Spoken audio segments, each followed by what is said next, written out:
So welcome to Exodus 19, a nation married to Yah, with your host Richard Massey. I pray that you guys are having a blessed Sabbath, and I pray that whatever you and your family are going through, that Yah gives you the strength to go through it. We're going to continue our conversation in Deuteronomy, this time with chapter 7 and 8. And we're just going to start reading, because last week we went over Deuteronomy 5 and 6, where Mosheh was recanting to the children of Israel the promises that they made with Elohim. And if they did good, good things will happen. And if they did bad, bad things will happen. So let's start in Deuteronomy 7 and 1. When Yahweh your Elohim brings you into the land which you shall go to possess, he shall also clear away many nations before you, the Hittites, the Girgashites, the Amorites, and the Canaanites, and the Perizzites, and the Hivites, and the Jebusites, 7 nations greater and mightier than you. And when Yahweh your Elohim gives them over to you, you shall smite them and put them under the ban completely. Make no covenant with them and show them no favor. 3. And do not intermarry with them. You do not give your daughter to his sons, and you do not take his daughters for your sons. For he turns away from following me to serve other mighty ones. Then the displeasure of Yahweh shall burn against you and promptly destroy you. And let's just talk about that for a second, because there's a lot of religions out there who think that you should not marry a person because they're a different race or because they're not in the family of the Israelites. And right here you just read that the reason why he didn't want them to marry anybody that was already in the land is simply because their mindset is different. He never mentioned color. He mentioned nations, but he said in 4, he says, do not intermarry with them. You do not give your daughter to his sons, and you do not take his daughters for your sons. For he turns your sons away from following me to serve other mighty ones.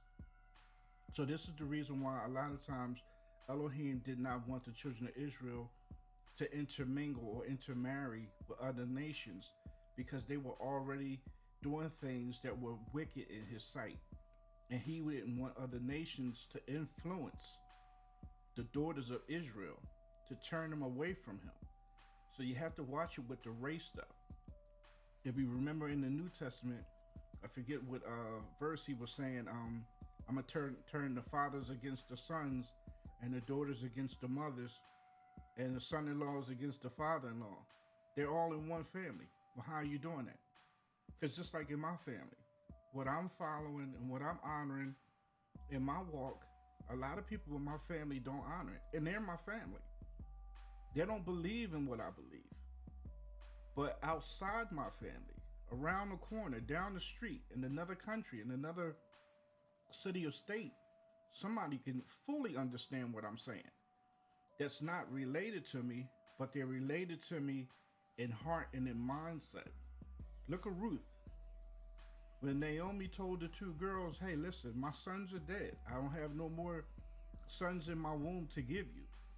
You might as well go back to your own township and start your life over. Find another man, find another husband. What did Ruth say? She said, your people are my people. Your God is my God. Ruth was a Moabite. She was a no-no being connected to the Israelites, right? So in Ruth's heart, she understood what Yah was doing for his people, and she admired it, and she didn't have a problem honoring it. So,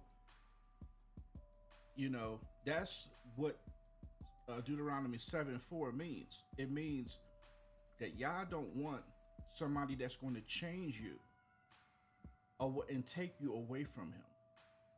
And I thought that was really important little tidbit that stuck out in this chapter.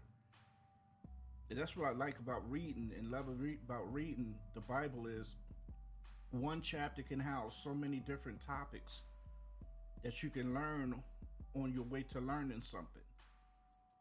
5. But this is what you do to them: break down their altars and smash their pillars and cut down their ashrams and burn their carved images with fire.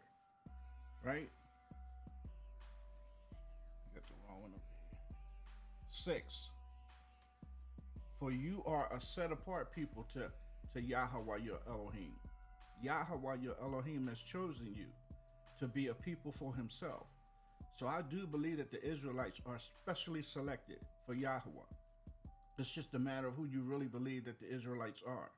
That's who I think. But the Israelites are definitely special in Yah's eyes. It says, for you are a set apart people to Yahweh your Elohim. Yahweh your Elohim has chosen you to be a people for himself, a treasured possession above all the peoples of the face of the earth. 7. Yahweh did not set his love on you or chose you because you were more numerous than other people, for you were least of all people. 8. Because Yahweh loving you, and because of him guarding the oath which he swore to your fathers, to Abraham in Genesis 12. Right? 8 again. Because of Yahweh loving you, and because of him guarding the oath which he swore to your fathers, Yahweh has brought you out with a strong hand and redeemed you from the house of bondage, from the house of Pharaoh, sovereign of Mizraim.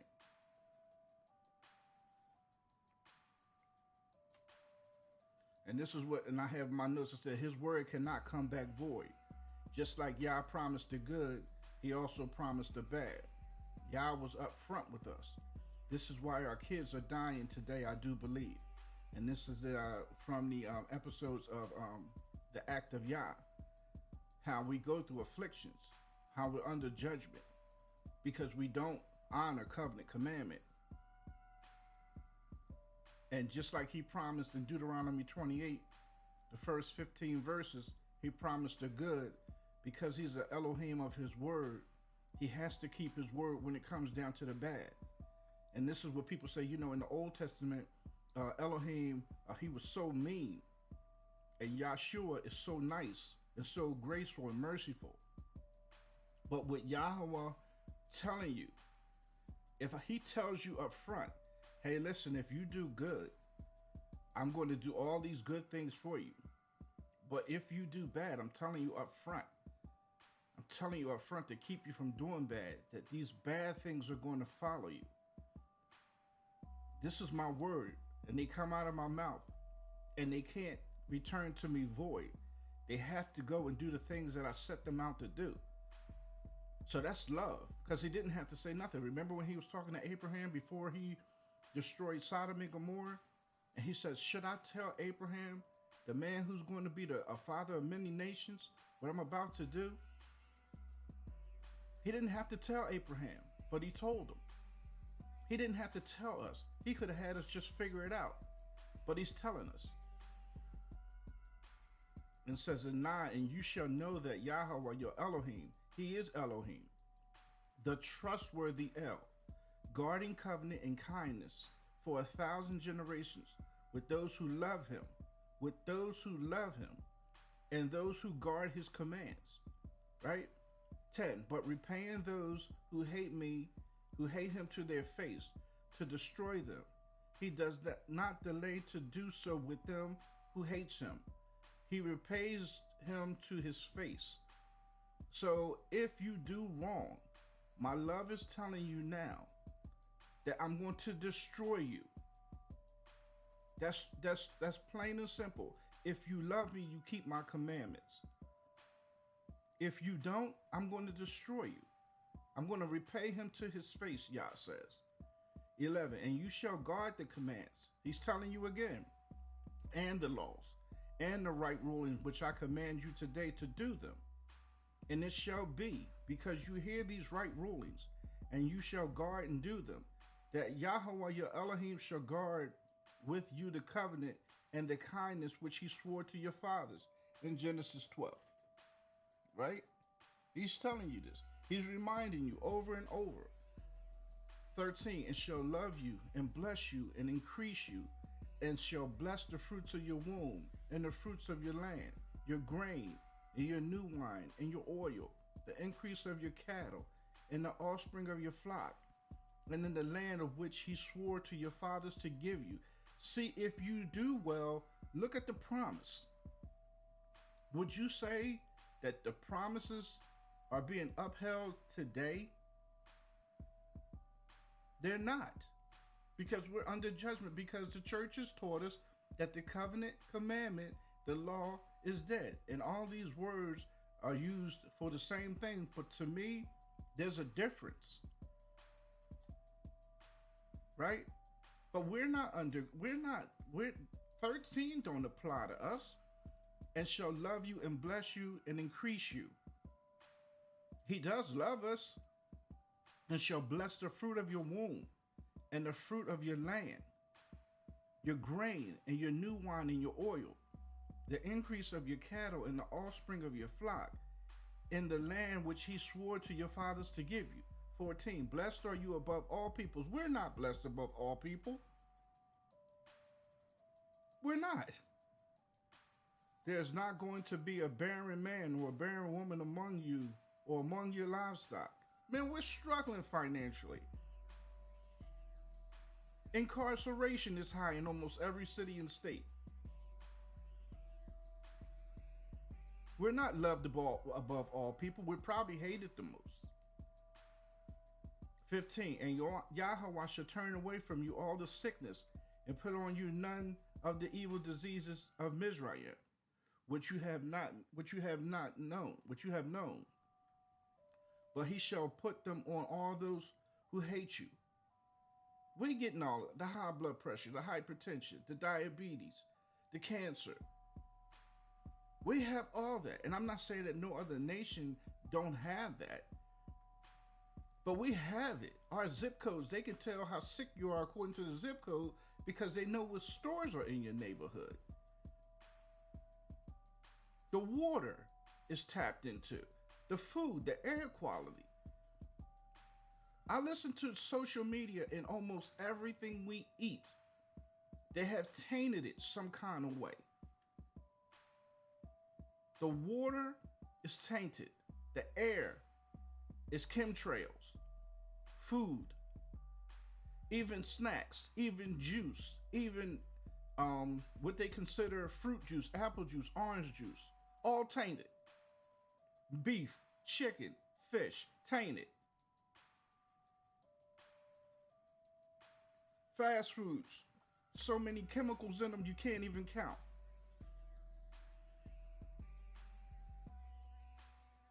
Did I read 15? And Yahweh shall turn away from you all the sickness and put on you none of the evil diseases of Mizraim, which you have known, but he shall put them on all those who hate you. And you 16, and you shall consume all the people whom Yahweh your Elohim is delivering over to you. Your eyes shall not pardon them, and do not serve their mighty ones, for that is a snare to you. We serve them. We definitely serve it. When you say in your heart, these nations are greater than I am unable to drive them out. Do not be afraid of them. Remember well what Yahweh your Elohim did to Pharaoh and to all at Mizraim. 19, the great trials which your eyes saw, and the signs and the wonders and the strong hand and the outstretched arm, by which Yahweh your Elohim brought you out. Yahweh your Elohim does so to all the people of whom you are afraid. 20, and Yahweh your Elohim also sends the hornet among them until those who are left, who hide themselves from you, are destroyed. 21, do not be afraid of them, for Yahweh your Elohim, the great and the awesome El, is in your midst. 22, and Yahweh your Elohim shall drive out those nations before you, little by little. You are not allowed to destroy them at once, lest the beasts of the field become too numerous for you. 23, For Yahweh your Elohim shall deliver them over to you and destroy them with a great destruction until they are consumed. 24. And he shall give their sovereigns into your hand, and you shall destroy their name from under the heavens. No one is going to be able to stand against you until you have destroyed them. The carved images of their mighty ones you are to burn with fire. Do not covet the silver or the gold that is on them, or take it for yourselves, lest you be snared by it. For it is an abomination to Yahweh your Elohim. And do not bring an abomination into your house, lest you be accursed like it, utterly loathed it, and are utterly hated for it. For it is a curse. But everything we see, we want. He tells us to see it and to destroy it and everything, but we take it and we disobey it and we bring it into our house and we become a part of it. We join stuff we're not supposed to join. We sign up and we take oaths for stuff we're not supposed to take oaths with because we see it and we want one. Because they won't let us in, we make one for ourselves. And we bring it into our household and our families become accursed. Explain to me why you're going through what you're going through. Explain to me why we're going through what we're going through. Because we're breaking covenant commandment. He tells us not to do it. We look at it. We like it. We do it anyway. Right? Let's go to 8.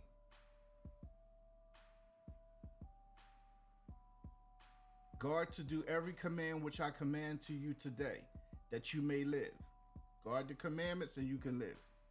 It shall increase and go in and shall possess the land of which Yahweh swore to your fathers. 2. And you shall remember that Yahweh your Elohim led you all the way these 40 years in the wilderness to humble you.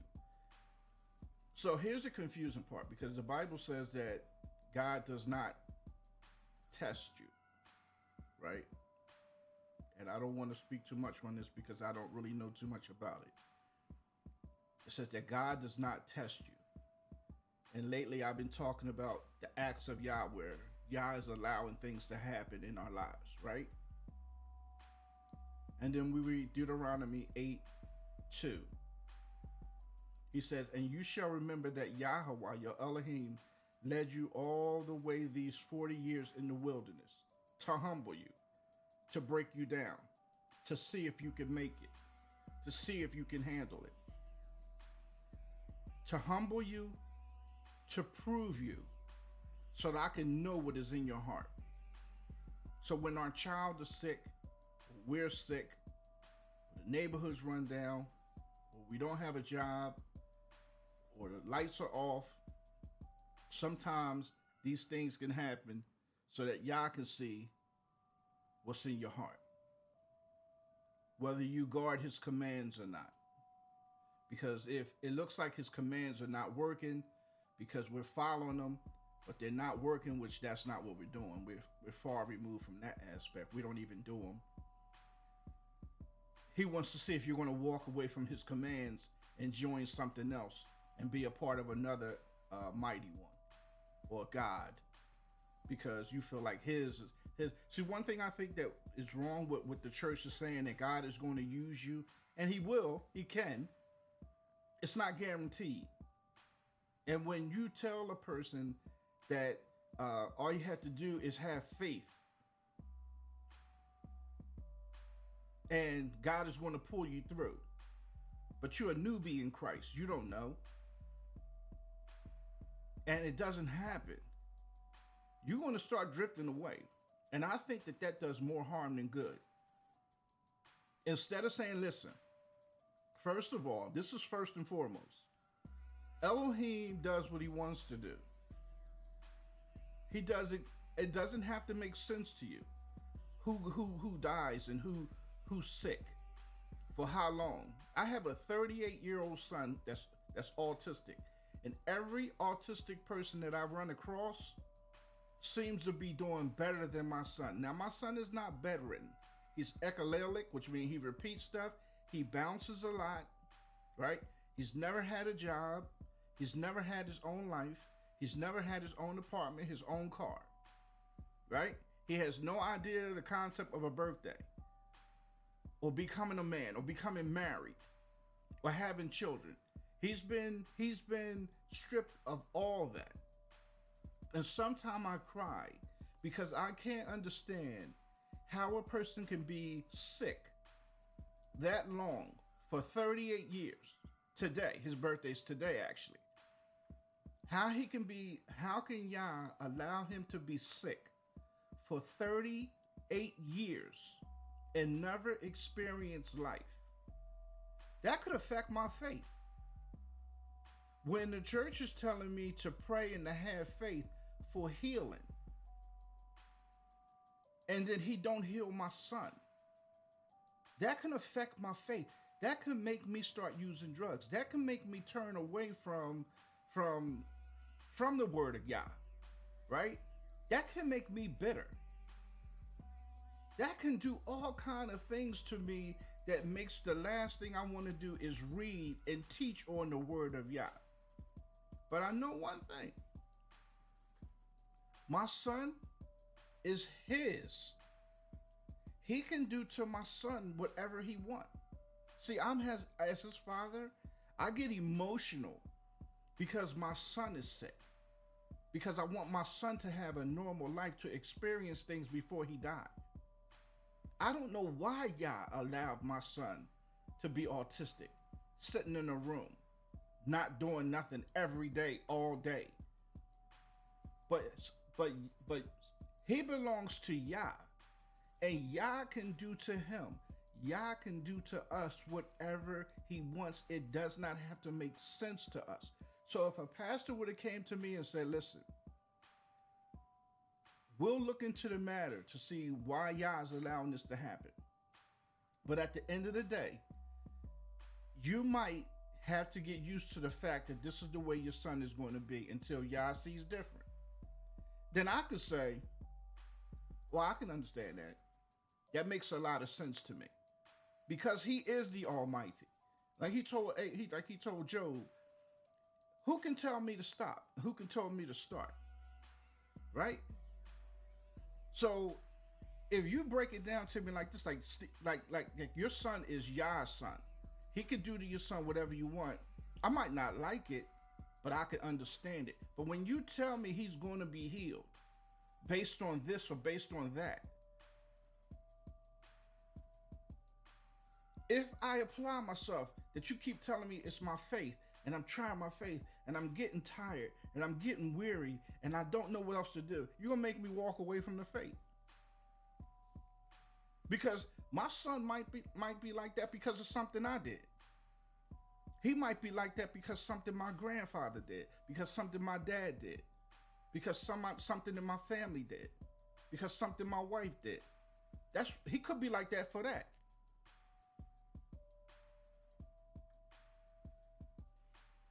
So if he's like that for something that somebody else did, and I'm sitting up here intervening, I could be getting in the way. Right? I mean, it's a lot. It's a lot to try to understand why these things are happening like this. But I don't know. It's a lot, man. It's a lot.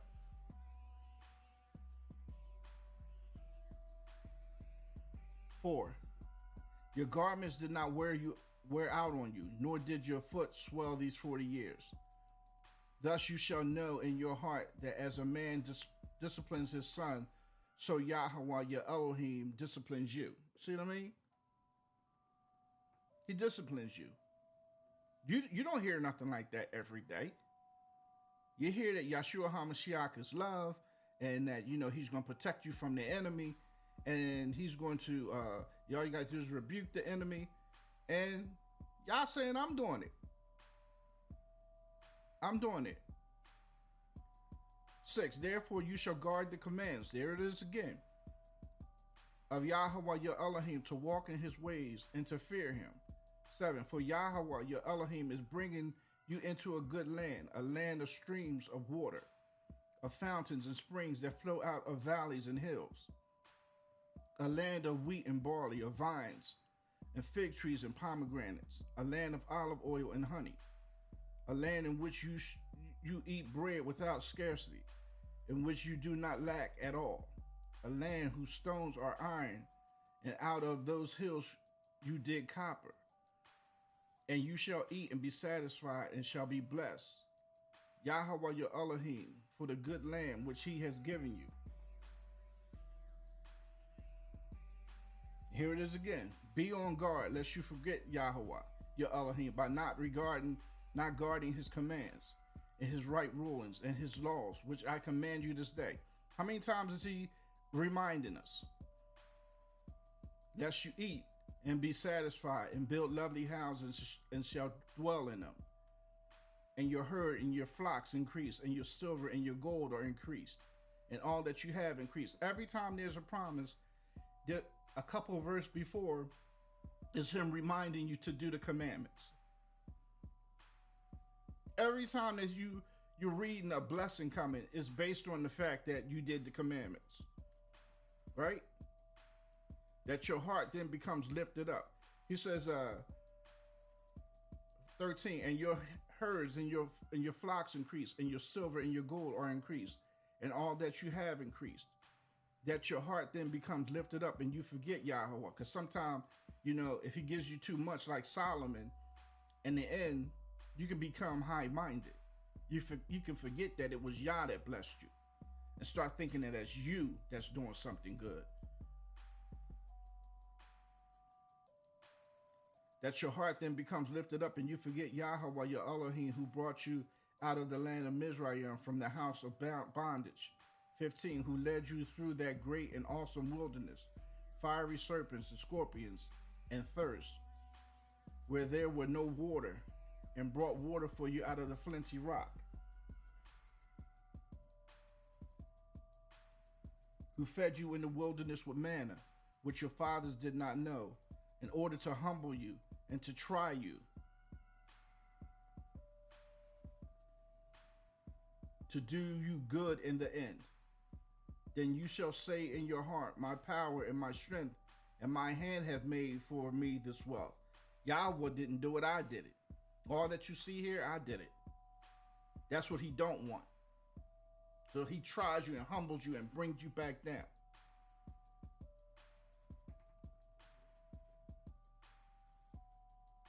These are the scriptures and chapters that you need to be reading, so that as I'm telling you, when you're praying and you're rebuking the enemy, instead of you rebuking the enemy, you need to know why Yah is allowing the enemy to do these things, which will turn and change your prayer. To I rebuke you, Satan, in the name of Yeshua HaMashiach. To Father Yah, what expose to me, show me, reveal to me, what am I doing wrong? That's a more humbling prayer, right? That the Bible says will get his attention to turn the situation into a better situation. But you shall remember Yahweh your Elohim, for it is he who gives you the power to get wealth, in order to establish his covenant, which he swore to your fathers, Genesis 12, as it is this day. 19, and it shall be, if you by any means forget Yahweh your Elohim, and follow other mighty ones, and serve them and bow yourself to them, I have warned you this day that you shall be certainly perished.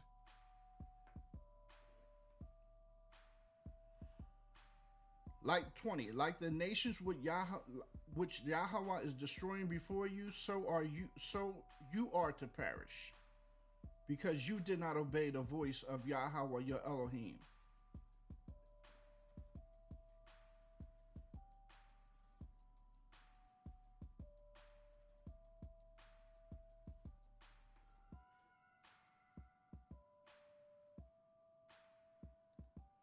Just something to think about, man. Something to think about. So this is just a reminder that this podcast is also on Spotify, and I'm live on YouTube as well. So don't forget to like my page and to share my page where it applies. Don't forget to hit the notification button. And let's give Yah a round of applause because he's worthy to be praised from the rising of the sun to the going down of the same. And don't forget to subscribe as well. And a shout out again to my man, Rich Turner, for my background music. And have a blessed morning and shalom.